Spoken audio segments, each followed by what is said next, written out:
had impacts upon Test cricket in the longer forms, and I don't think it's any different with netball either. But I just think they've come out, they've played absolutely out of their skin, and they've done it on 2 nights out of 3, and they've ended up winning the series. And they've got to play tonight as well. There's a Saturday, I think it's our time tonight or tomorrow morning or whatever. Can they go 3-0, Darren?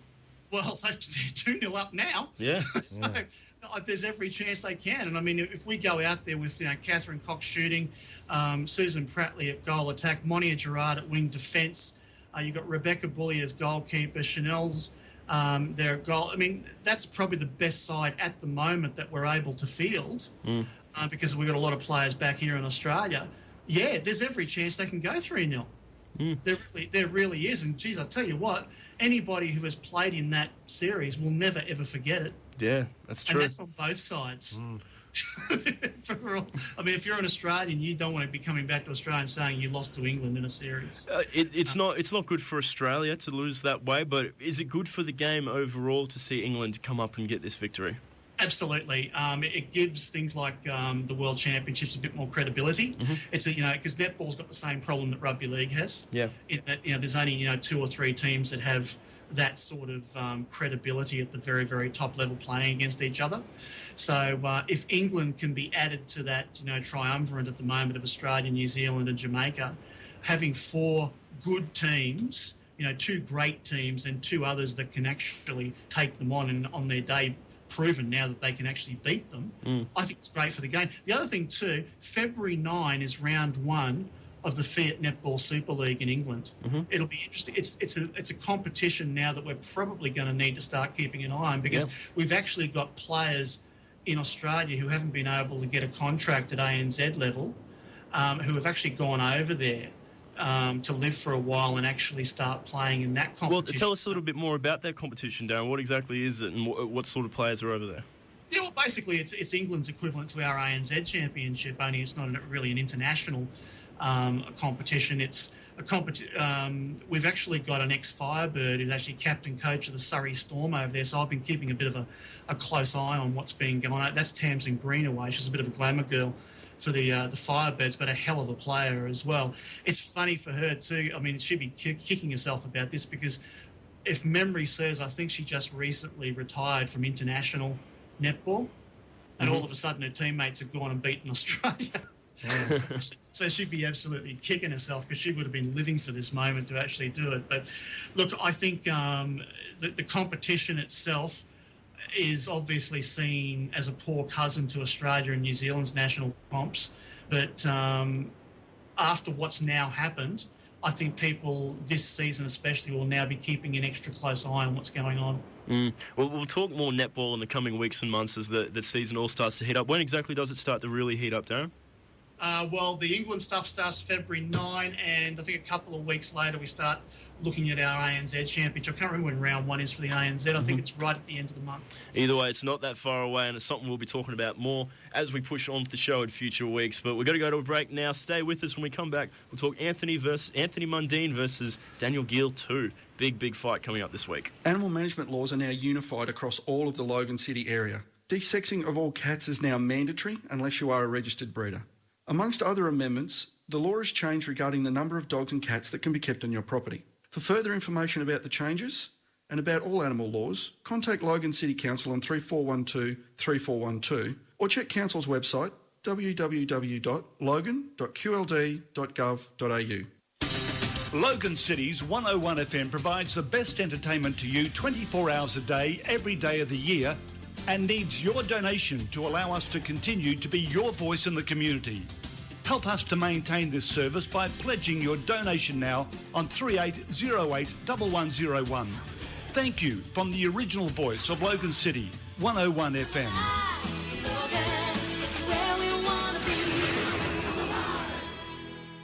If you want to know what's happening on the roads, make sure you tune into 101 FM Monday to Friday during Breakfast and Drive for the latest traffic updates presented by your station sponsor, Yellow Cabs. Hey, Mike, what you got planned for the weekend? Oh, we're thinking about maybe taking the kids down the beach for Australia Day, bit of sand, sun and surf, mate. Oh, mate, I'll be giving that a miss. The Greenbank RSL have got a great Australia Day activities going on for all of the family. Kids entertainment, jumping castle, wow balls, baby animal farm in the Memorial Gardens, so much more. Ferry floss, Vegemite sandwiches. Oh, Vegemite sandwiches, I'll be there, mate. Veggie sandwiches. No, not for you. This is for the kids. There'll be pie, sausage rolls. But what's a super duper? I wouldn't have a clue, mate. The kids will know. The kids are going to get them. All that's happening in the Memorial Gardens for the kids, for the grown-ups, right through the day and the night.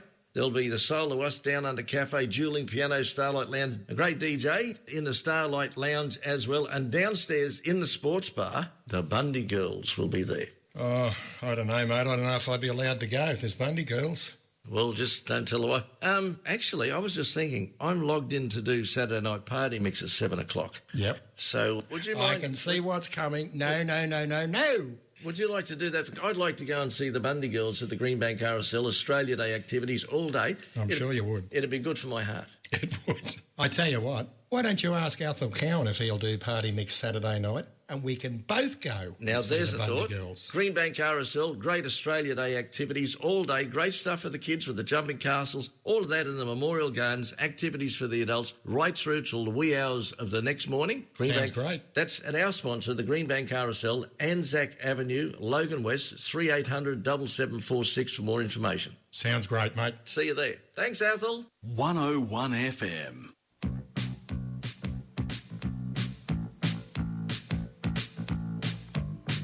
You're listening to Saturday Sports Scene on 101 FM. Welcome back to Sports Scene here on 101 FM. It's 17 minutes past 9. Your next fresh news update coming up at 10 o'clock at the top of the hour. Kevin Brayshaw, Craig Crowley and Darren Madigan here with you as always, talking through the big issues in sport. If you got something to say about anything happening in the sporting world, we're about to talk Anthony Mundine versus Daniel Gill, and I know that's something everybody's got a thought about. So if you got something to say about that, or we're talking NRL preview in the next 15, after that at 9:30, we're talking Parramatta, Penrith and the New Zealand Warriors and how they'll go this season. Anything to say about any of those topics, give us a text message, 0429 506 704. That's 0429 506 704. All right, it's time. We've got to talk Anthony Mundine, Daniel Gill too. Anthony Mundine won the first fight they had back in 2009, but it's been a bit of... Both have had fairly different roads since then. I think it's fair to say Daniel Gill has been on the up and Mundine's been a little bit winding down. You wouldn't know it from the way he talks it up, but I think that's the way it's been going. But we've got to talk about... Every time there's an Anthony Mundine show, Mundine fight... You're right, it's a show. On it. Yep. You've got to talk about... The sideshow is the first thing you've got to talk about because... He does it better, probably better than anyone in Australia as far as talking up the game and hyping up the fight around it, which is what gets people to buy the fight and what gets him paid. He's been at it again this time. He's been pushing a lot of buttons with a lot of people, even against Daniel Gill. I mean, a lot of the thing he's been pushing is his Aboriginal activism. Daniel Gill himself has Aboriginal heritage, but remember back that infamous press conference, he insulted Gill and his Aboriginal heritage as well. So he's a little bit all over the place in that regard. But Darren, what do you make of his build-up and how this fight has been sold? Yeah, I'm actually, while you were just speaking there, I knew there was a controversy, as there always is, leading up to the national anthem controversy. Is this the one you're alluding to? Yeah, I was just trying to figure out get my facts straight on that before I open my mouth about it. It's always dangerous with an Anthony Mundine fight. Look, I just... Like most people, you do just get over it. I mean, there is the theatre aspect of it, and yeah, that's great. But his dad never needed it, and his dad was a champion. But Anthony, his dad probably never made as much money as Anthony did, though. No, it was a different world back then, though, mate. Lionel Rose, these sort of blokes, yeah. Fair call. No, nobody would have put up with that sort of rubbish back then either. I mean, some Ali was pretty notorious for doing things like that in his time. Yeah, but he was American too. That's a fair point. That changes everything. And he could walk the talk. Yes. I'll put this to you guys. Has Mundine walked the talk yet in his career? It's very, very questionable. Borderline. At times he has. Yeah. Look, the biggest thing is, the mouth definitely gets in gear before the brain does. There's no doubt about that. But the thing is, like the biggest thing, through all the build up of all this, and testing the heritage of Giel, is when he tried to get on television and try to apologise for it. He absolutely looked like a fool because, he wanted to apologise on something that obviously he went out and said, and he was so staunch on what he actually said the first time, and he just backpedaled, and I thought that looked terrible on his behalf. It was one of those, I'm sorry, but I'm not really sorry. Yeah, it was. It didn't sound genuine at any stage. It was one of those things we saw, just to get back to the tennis for a brief moment. Joe Wilfred Songa through the week, they asked him why the top men guys are more consistent than some of the top women guys, and he went off saying it's all about hormones, which of course got him in trouble, and then he immediately starts to try to backtrack, and you just see him shoveling himself deeper and deeper. That's what Mundine's thing was like when he tried it. He just, I'm out here to calm everything, but he's just, he's there with the shovel digging deeper and deeper. That's what that. And you talk about at least the tennis players can turn around at some stage and say English isn't my first language. I'm sorry.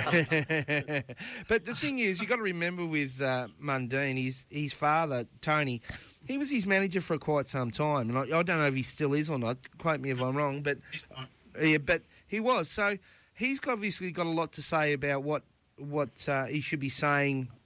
To the press, he should be controlling that to a certain extent. So when we say, that Tony was never like that, I reckon deep down there was probably some of this, but it probably wasn't thrown out to everyone as much as what it is today. The junk talk is really out there a lot more in nearly all boxing circles, and that's what the people want to see. They want to see that close-up face-to-face shot and all that sort of stuff. They're getting right in their face to really antagonise, and that's just what gets it going. And there's nothing better than in a presentation you see a bit of a smack on happening, that just adds to the fuel to the fire. It does. We talked about whether Mundine has lived up to the hype. The last time I can remember a fight between two Australians having this much hype around it we probably had more hype, was Danny Green up against Anthony Mundine. Yeah. There was loads of hype. Mundine had tons to say. Danny Green had tons to say.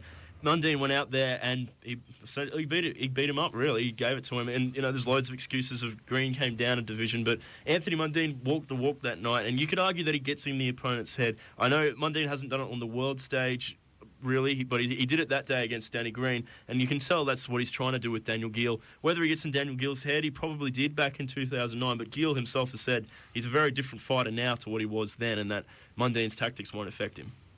Yeah, I just, sometimes I think the sport has struggled for so long. It now has competition in a big way from MMA. Yes.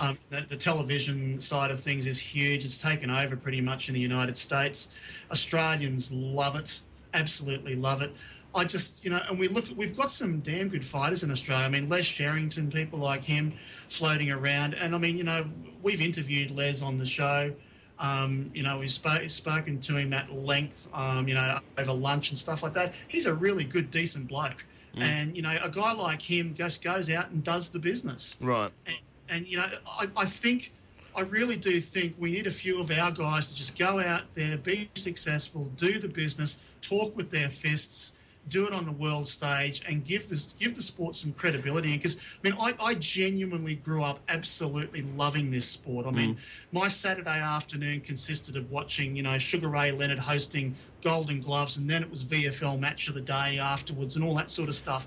And you grew to actually love the sport. I think Daniel Giel is probably that guy that you're talking about that goes out, does the talking with his fist. The thing about that is that he doesn't get the media attention that Anthony Mundine does, and that's why I think this is a good fight for Giel. Giel has really stepped it up in the last couple of years and gone to another level, but he hasn't really been in the consciousness of the mainstream like the way Mundine has. To me, I think he'll probably win this fight. He'll go there, he'll get a big payday, he'll get himself in the eye of everybody. He's come out, he's said a few things now to sort of hype it up himself. I think this is a real good fight for Daniel Giel, but he does have to win it. Yeah. Yeah, fair call. I mean, I just think, we need to probably get out there, get some guys out there like him, do the business, overseas especially, and just get some credibility back into the sport, because it's sadly been lacking. I mean, can anybody off the top of their head actually say who the heavyweight champion of the world is? Now, that used to be a title in sport that ranked up there with, the captain of the Australian cricket team in terms of the things you could pull straight off your head in sport. Yeah. If you're in America, you could mention any number of stars. These people all stood side by side in the psyche of the public. Sure. these days, the sport doesn't have that. Yeah, guys like Mike Tyson and Lennox Lewis, Evander Holyfield, you're right, that sort of name isn't there. I mean, you've still got Mayweather and Pacquiao, but outside of that, you're right, there isn't that mainstream name out there. Look, we're going to have to leave it there. Quick tip on the fight, guys. I'm going to tip Gil. I think Mundine will win it. Yep.